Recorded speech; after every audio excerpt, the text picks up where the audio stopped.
7, 22 grammes.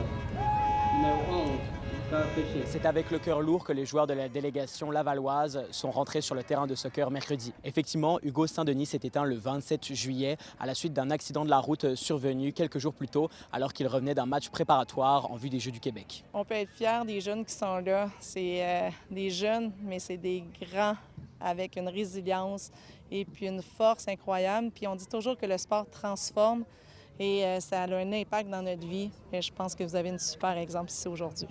Je vous rappelle qu'on a des jeunes de 13 ans ici et puis ce qu'on veut, c'est de leur laisser vivre, être un athlète. Fait qu'on les a laissés dans leur routine de soccer. Dans leur routine, c'est qu'on rentre dans les vestiaires, on s'en vient sur le terrain, on pratique, on parle le match. Les officiels aussi, il faut qu'ils soient dans les... On ne voulait pas rentrer dans l'émotion, on voulait jouer au soccer. L'émotion, on va la gérer, ne vous en faites pas, on est là pour les accueillir dans l'émotion. Mais actuellement, là, ils ont envie de jouer avec un ballon, puis on va les laisser jouer avec un ballon. Le jeune athlète n'avait que 14 ans au moment du drame et ses partenaires ont souhaité lui rendre hommage en portant un bracelet noir à leur premier match des Jeux du Québec.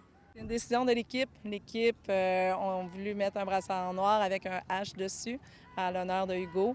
Et puis, c'est un beau geste, je pense, qu'ils vont rendre à leurs collègues. Quand on vit des épreuves dans une équipe, l'équipe se soude, mais autour d'une équipe, quand tu viens dans les Jeux du Québec, c'est beaucoup plus large. Soccer Québec, Sport Québec, Soccer Laval, les Sport Laval, tout le monde s'est uni, le C3S. On a toutes mis nos ressources ensemble, le service de police, la ville, pour bien encadrer cette équipe-là. Sur une note plus positive, plusieurs organes du jeune Hugo ont déjà trouvé preneur, laissant quelques bribes d'espoir aux 6 personnes déjà sauvées grâce à ses dons. Le premier match de la délégation lavalloise aux Jeux du Québec se conclut donc par le score de 5-1, laissant sûrement un sourire de satisfaction sur le visage d'Hugo, où qu'il se trouve. À Trois-Rivières, Samuel Bidot pour Nouveau Info.